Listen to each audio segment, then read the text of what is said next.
piccola così. Da 4 mesi siamo fidanzati, facciamo l'amore tutti i lunedì. Il mio cognato il lunedì mattina lascia la casa perché va alla tina. Ieri sera l'ho vista sì, ci siamo incontrati a casa di Edoardo e siamo rimasti a cena lì. Ed io ho capito da quel suo sguardo che questo mese le porta ritardo. Amore mio, non devi stare in pena, una figlia Maddalena, cuttonini asciutta prena.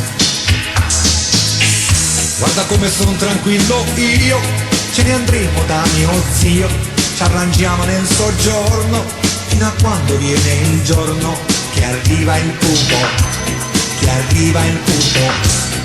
Stickiti bacchi boom, però mucca chi te vivo, ma tua capa ruota niva.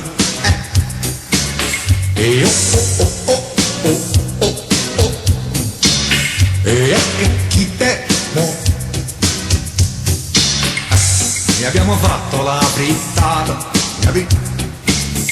Però non stare così arrabbiato, su, bevici sopra un'aranciata, che mo ti servono le vitamine per dare tanto latte alle tettine.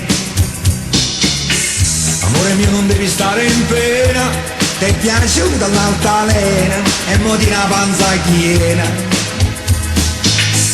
Guarda come son tranquillo io, te l'ho detto, c'è mio zio, ci arrangiamo nel soggiorno, fino a quando viene il giorno che arriva il pupo, che arriva il pupo.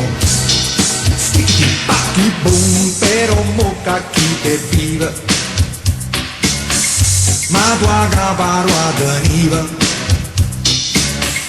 Vuoi sapere che la che pensa, sì, c'è zucchero da strunza. Attenti al pupo, oh, ah, attenti al pupo, a cuoco cupo, a cuoco cupo, poco spete scappas.